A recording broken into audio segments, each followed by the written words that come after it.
আসসালামু আলাইকুম system academic কেয়ারের পক্ষ থেকে আজকের ক্লাসে তোমাদের সবাইকে স্বাগত। আজকে আমরা গত ক্লাসের 1 নম্বর অঙ্কটা দেখেছিলাম, আজকে আমরা দেখব 2 নম্বর অঙ্কটা। তাহলে চলো শুরু করা যাক। 2 নম্বর অঙ্কটা আমাদের কি বলেছে, অমিয়া ষষ্ঠ শ্রেণীর একজন শিক্ষার্থী, তার বিদ্যালয়ে প্রথম থেকে ষষ্ঠ শ্রেণীর শিক্ষার্থীর সংখ্যা হলো, আমাদের এরকম দুটো চার্ট দেওয়া আছে, প্রথম থেকে ষষ্ঠ পর্যন্ত শ্রেণী দেওয়া আছে, শিক্ষার্থীর সংখ্যা দেওয়া আছে। তাহলে প্রশ্নটাকে দেখি আমরা। উলম্ব রেখা বরাবর শিক্ষার্থীর সংখ্যা ধরে স্তম্ভ লেখ অঙ্কন করো। উলম্ব রেখাটা কি? উলম্ব দেখি কথা দেখি তো তোমরা অনেকে আকাশ থেকে পড়লো, উলম্ব এটা আবার কোন রেখা, যেগুলো তো নামও শুনি নেই। উলম্ব হচ্ছে এইভাবে তোমরা ডাক টানো, কখনো লম্বই গেছো এইরকম ভাবে, সমকোণ যেটাকে বলে। এই যে রেখাটা দেখো, এই রেখাটাকে বলা হয় হচ্ছে কি উলম্ব। মানে কি ভূমি থেকে উপরে উঠে আসছে কি বরাবর, লম্ব বরাবর, সেটাকে আমরা কি বলবো উলম্ব রেখা। মানে যেটা খারাপ ভাবে থাকবে এরকম ভাবে, এটা হচ্ছে আমাদের উলম্ব রেখা। এবার বলছি স্তম্ভ লেখ। আবার কি স্তম্ভ লেখ কি? আমরা তো কত কিছুই আঁকছি তাই না, কিন্তু স্তম্ভ লেখ তো কখনো আঁকি নেই। আজকে আমরা স্তম্ভ লেখ আঁকবো। আমাদের একটা সংকেত দিয়ে দিছে কি দেখো, উলম্ব রেখা বরাবর শিক্ষার্থীর সংখ্যা এমন ভাবে চিহ্নিত করো যেন সকল সংখ্যা লেখচিত্রে থাকে।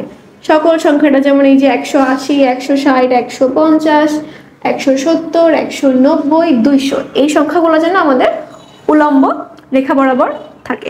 তাহলে চলো আমরা সেই অনুযায়ী হচ্ছে করে ফেলি অঙ্কটাকে। এটা মুছে দিলাম, এটা তোমাদের বইয়ে আছে, তোমাদের শুধু উত্তরটা দেখো, আমার খেয়াল করো। তাহলে আমরা প্রথমে এইভাবে একটা দাগটা নিই, উলম্ব রেখা বরাবর জিনিসটা কেমন হবে এরকম, ঠিক আছে, এরকম হচ্ছে দাগ। এটা কি উলম্ব, আমাদের কি ছিল প্রশ্নে, উলম্ব রেখা বরাবর শিক্ষার্থীর সংখ্যা লিখবো, মানে এইখানটায় হচ্ছে এই শিক্ষার্থী সংখ্যাগুলো কি আমাদের এইখানটায় বসাতে হবে। চলো আমরা শিক্ষার্থী সংখ্যাগুলো বসাই।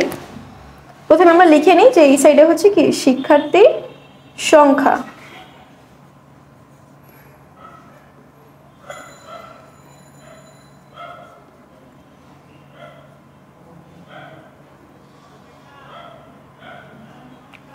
এইবার আমরা এখানে লিখে নিলাম, এইবার আবার কি হবে আমাদের শিক্ষার্থী সংখ্যা। এবার আমরা কি করব, এইখান থেকে শুরু করে সংখ্যাগুলো বসাবো। সবার প্রথমে আমরা এই জায়গাটায় কি বসাতে পারি জানো, 0 বসালাম, মানে এটা হচ্ছে কি আমাদের মূল বিন্দু, এখান থেকে আমরা উপরে উঠবো। এখন এতগুলা মান কি আমাদের লেখা সম্ভব একবারে? এর জন্য আমরা জিনিসটাকে একটু ছোট করে নিব। তাহলে দেখো 0-র পর আমরা এখানে নিলাম 50, 50। এখানে 50 নেওয়ার কারণ কি, আমাদের মাঝে এই 0 থেকে 50-এর মাঝে আরো কতজন শিক্ষার্থী আছে, 49 জন। এখন সবাইকে কি আমরা এইভাবে একটা একটা দাগ করে লিখতে পারবো? লিখতে পারবো। আমরা তাই কি করলাম, 0 থেকে 50-এ নিয়ে নিলাম। তারপরে আমরা কি করবো দেখো, 50 থেকে আমরা এবার নিয়ে নেব কত, 100-তে নিয়ে নাও তুমি, 100-তে নিলে এইবার তারপরে কি করতে হবে তোমাদের, এখানে অনেক শিক্ষার্থী আছে, এবার আমরা নিব 100 থেকে কত, 150, তারপর আমরা নিয়ে নিলাম 200। মানে কি এখানে টোটাল 200 জন শিক্ষার্থীর আমরা সংখ্যা লিখে ফেললাম। তাহলে চলো আমরা স্তম্ভ লেখ আঁকি। এবার এইদিকে আমাদের কি বসাতে হবে, শ্রেণীগুলা বসাইতে হবে। চলো আমরা শ্রেণীগুলা বসাই এদিকে।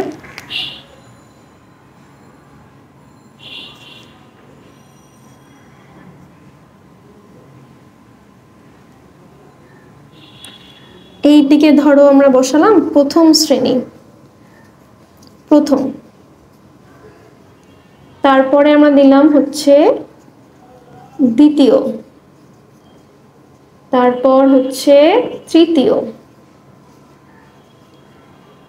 তারপরে চতুর্থ,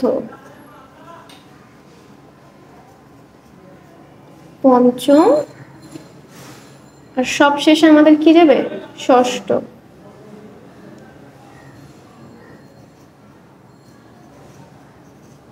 ঠিক আছে, এবারে স্তম্ভ লেখ কিভাবে বসাবো, চলো জিনিসটা দেখি। ফোঁটা দিব, দাগ দিব, নাকি এরকম আঁকা বাঁকা করে দেবো? স্তম্ভলেখ আঁকা খুবই সহজ। তুমি এই যে প্রথম দেখতে পাচ্ছ না, প্রথম শ্রেণীটা,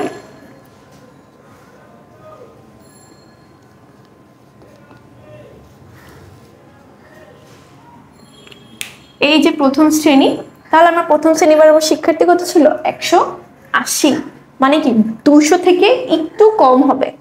তাহলে আমরা প্রথমে এখানে একটা ফোঁটা দিই, 200 থেকে একটু কম দিলাম একটা ফোঁটা প্রথম শ্রেণী বরাবর। দ্বিতীয় শ্রেণীতে আমাদের শিক্ষার্থী আছে 160, মানে কি 150 থেকে একটু উপরে। এই ধরো আমরা এই জায়গাটায় ধরে নিলাম, এটা হচ্ছে দ্বিতীয় শ্রেণীর শিক্ষার্থী। এবার তৃতীয় শ্রেণীতে ছিল কতজন? একদম 150 জন। তাহলে আমরা কি করবো? 150 বরাবর একটা ফোঁটা বসালাম। তারপর আমাদের কি বলছে? চতুর্থ শ্রেণীতে 170 জন, মানে কি এই মাঝামাঝি জায়গাটাই হবে।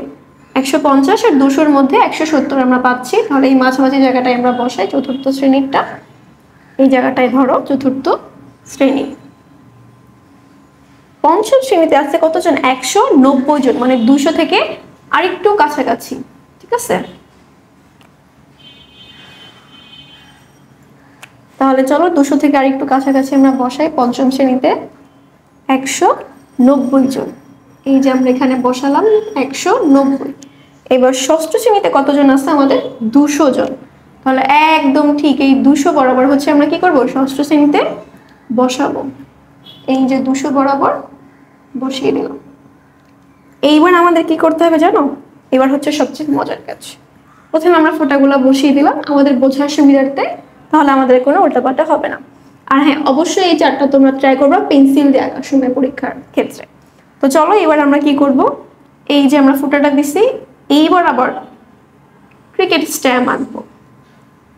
ক্রিকেট স্ট্যাম্প না, স্ট্যাম্পের মতো আমরা জিনিস আঁকবো। ঠিক এই প্রথম যতটুকু ততটুকু। এই যে আমরা এঁকে ফেললাম প্রথম স্ট্যাম্পটা। এবার আমরা দ্বিতীয় শ্রেণীর যে 60 জন শিক্ষার্থী ছিল সেখানেও এরকম একটা স্ট্যান্ড আঁকবো। এই যে দ্বিতীয় শ্রেণীর স্ট্যাম্প এঁকে ফেললাম। এইবার ঠিকভাবে তৃতীয় শ্রেণীর আরেকটা আঁকবো।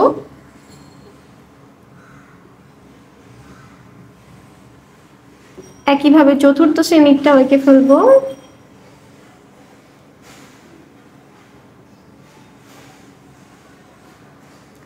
এবার আঁকবো আমরা পঞ্চমেরটা।